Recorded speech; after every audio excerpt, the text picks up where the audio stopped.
Folks, we want to welcome two very special guests.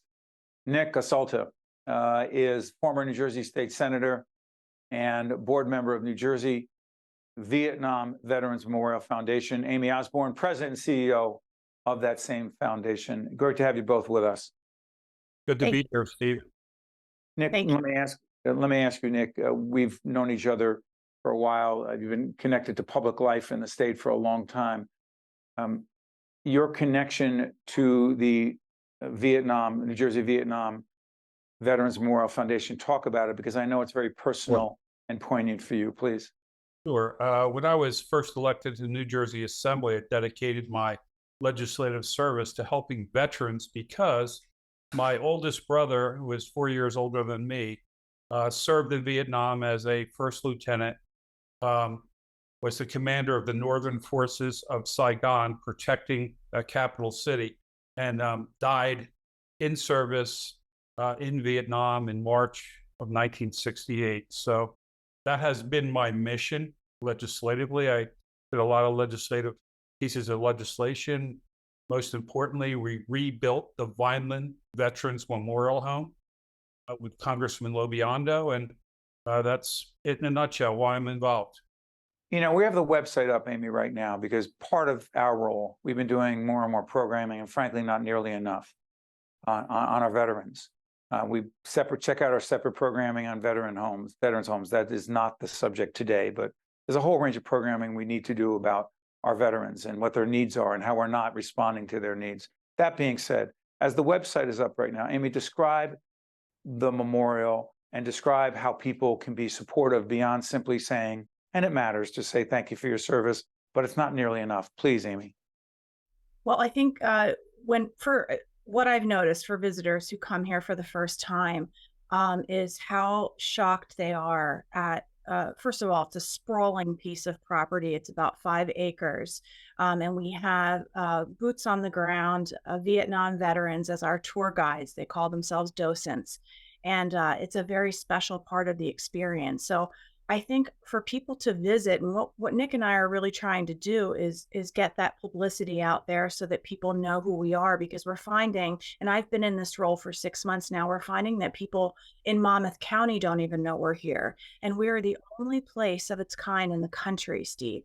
So we are really trying to promote the place. And what I noticed when people come here to visit, they are absolutely blown away. What will they see? I'm sorry for interrupting, Amy. We're going to show some pictures. What will they see? Because one of the things, the wall of faces, I hate to direct this so much, but I know there's a wall of faces, and I know there's some other pictures. Can you, as we show the photo or the photos of the wall of faces, talk about what is that? The wall of faces was created by, I think maybe 10 or 15 years ago, by a gentleman who did the original website for the memorial. He created a program so that we could show a photo, so we could put a face to a name of every single person on our wall. And on social media and on our website, you can go there and you can see, I believe the date is the killed in action date, the date of death of that particular person who served in Vietnam. And I think that is so important because it humanizes it, right? We can look at the wall behind me. You can visit the memorial and see the granite with the names etched into it. But to actually put a face to the name of that person who paid the ultimate sacrifice, that takes it to a whole other level, and it brings in emotion to it that a lot of people are surprised, happens for them. And getting back to your original question about visiting the memorial, without even seeing that wall of faces, it is so impactful. People are emotional when they come here. And Amy, where are you? Amy, I'm sorry for interrupting. Where are you physically? Where is it located? We're in Holmdel, exit 116 off the Garden State Parkway. We actually share the property with the PNC Arts Center. So when you turn into off of exit 116, you'll see signs to turn into the memorial. Nick, this is obviously, as you talked about at the beginning with your brother, losing your brother Charles, 1968, you said? Yes. Is obviously highly personal.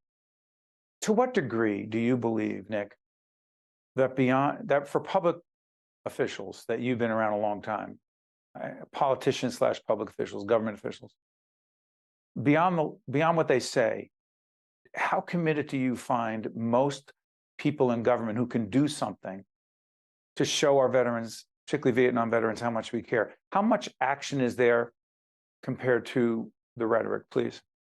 Well, I think it's an educational situation.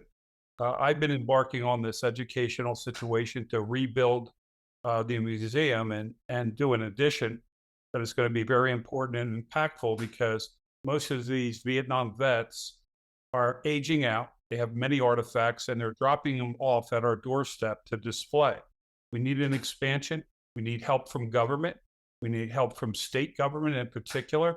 And I've been in so many legislators' ears and governor's office ears for the last 2 years since I've been on this board to help us build and form this new foundation to expand this educational center. We have tens of thousands of students that come here every year to memorialize this and to educate the next generation as to why this war happened and what was the result of it. Let's be more specific about, as we put the website up again, some of the additions. First, there's a film, correct? I can speak to that. When I came on board, Steve, about 6 months ago, I tried to think about what the most impactful changes that I could make for this place moving forward. And two of those things were a film about this place, not about the Vietnam War necessarily. There have been more than 600 films about the Vietnam War done. We're What not about trying the to do veteran? that. About the veteran? Well, there have been tons of films done about veterans themselves. This is how this place impacts the lives. This place impacts the lives of Vietnam veterans and their families and their friends. And so I wanted to capture that and by doing a film. And then the second part of that is to give the existing building a facelift, a much needed facelift. What does that mean? What will be added? Well, it's still in time for 25 years, Steve. I remember coming to this place when they cut the ribbon on it, and fast forward to today, it looks exactly the same. And the wall is not going to change, obviously, in the memorials, but the education center really does need to come up to date with the necessary media that we need. Nick talked about students coming through. Those students are about they're about electronic communications. They want to see things. They don't necessarily want to stand and read an entire wall of history. So it's going to be aesthetically pleasing. We're going to bring the museum up to date. And we're going to incorporate some of that electronic media that most museums have. And we feel like that's going to really make a difference for us. And we encourage all of our colleagues in the media to make the investment of time and effort to feature the work of the museum, the foundation, the memorial, and this cause. Let me ask you, Nick, before we let you go, the biggest misconception from your perspective, and you've been at this for a long time, and this isn't endorsing, this isn't political, it's totally factual. Nick has been fighting for this initiative for many years. If it were not for Nick Asselta, not convinced we would be where we are today. That being said, Nick, what do you believe the biggest misconception for many as it relates to Vietnam veterans and the Vietnam War, please? Well, I think the war was a very controversial war. Many of our veterans who did come home were treated unfairly. And I think what we're trying to do is make absolutely sure that these 1,564 New Jerseyans who put their lives on the line and did not come home with the rest of their colleagues and comrades, that they are remembered, and that most importantly, we can continue to memorialize their service and the Gold Star families and what they've lost in the process. That's what I think we need to do. Most importantly is to make sure the Gold Star families are acknowledged and respected for what they sacrificed.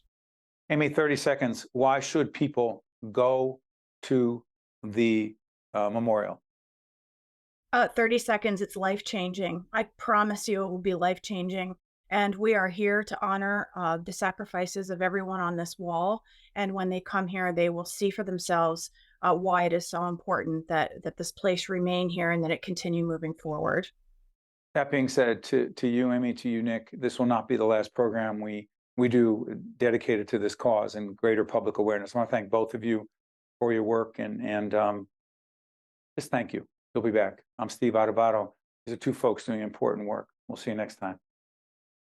One-on-One with Steve Adubato has been a production of the Caucus Educational Corporation. Funding has been provided by the New Jersey Economic Development Authority. Valley Bank, New Jersey Sharing Network, the Fidelco Group, Holy Name, Delta Dental of New Jersey, PSC&G, Johnson & Johnson, and by the Adler Aphasia Center, promotional support provided by Meadowlands Chamber, and by NJ.com. Hi, I'm Abby. You might see me as an ordinary person, but I've been living with a brain injury since 2018. Opportunity Project gave me hope, and I've gained confidence through job skill training and helping my family. Despite my challenges with memory, I see a possibility to keep improving.